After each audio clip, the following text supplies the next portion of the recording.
Важную роль в развитии ребенка играет его нервная система, а именно его сенсорная система. Развить данную систему помогают сенсорные комнаты, о которых мы сегодня и поговорим. Меня зовут Кристина, я ведущий психолог, нейрореабилитолог, и я приветствую вас в коррекционно-обучающем центре «Эрудит». Деятельность нашего центра направлена на социальную адаптацию детей с особенностями в развитии. Мы изучаем и интегрируем методики коррекции различных особенностей в развитии психических заболеваний, их профилактику.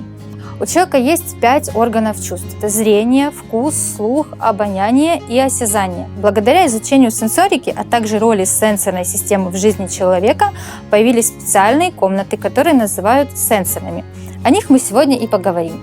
Сенсорная комната представляет собой особым образом организационную окружающую среду, наполненную различными рода стимуляторами, цель которых заключается в воздействии на органы чувств человека. В центре «Эрудит» есть 2 сенсорные комнаты – темная и светлая.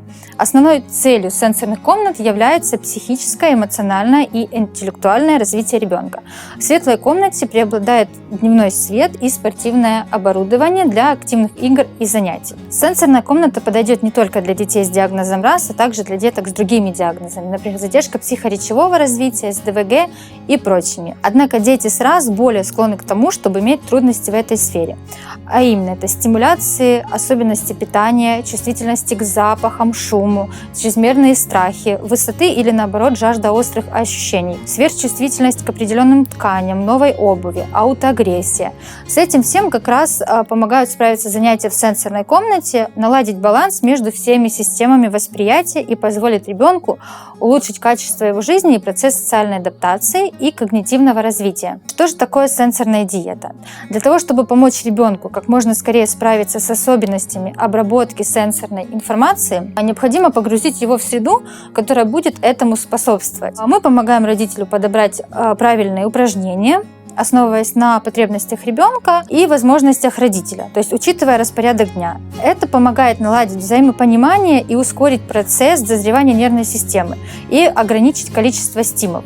Для того, чтобы правильно составить программу, индивидуально для каждого ребенка, у нас в центре проходит диагностика в несколько этапов. То есть первое – это заполнение сенсорного опросника родителями, наблюдение за ребенком в сенсорной комнате, то есть это от 1 до 3 встреч, проверка интегрированности рефлексов. Затем специалист определяет, над какими особенностями необходимо работать. Родитель получает ориентировочный список желаемых упражнений, пробует дома, то есть проверяет свои возможности и интересы ребенка. Далее совместно с родителями составляем полный план коррекционной работы, то есть сенсорную диету. Рекомендовать занятия в сенсорной комнате могут такие специалисты, как логопед, психолог, коррекционный педагог, нейропсихолог или невролог. Однако родитель может обратиться к эрготерапевту самостоятельно, если заподозрит у ребенка разбалансированность в работе систем восприятия, а именно трудности моторного планирования, специфичные стимуляции, необычное восприятие цвета, вкуса или запаха, часовые катания на качелях, отсутствие интереса к новым видам деятельности или, наоборот, их быстрая смена, трудности с питанием, то есть это ограниченность в выборе продуктов или отсутствие чувства сытости, шаткая походка, быстро укачивает в машине, аутоагрессия. Это всего лишь краткий список, однако если есть подозрения или сомнения, лучше обратиться к специалисту. Ведь чем раньше начнем занятия, тем быстрее справимся с трудностями. Контактную информацию вы сможете найти в описании к данному ролику.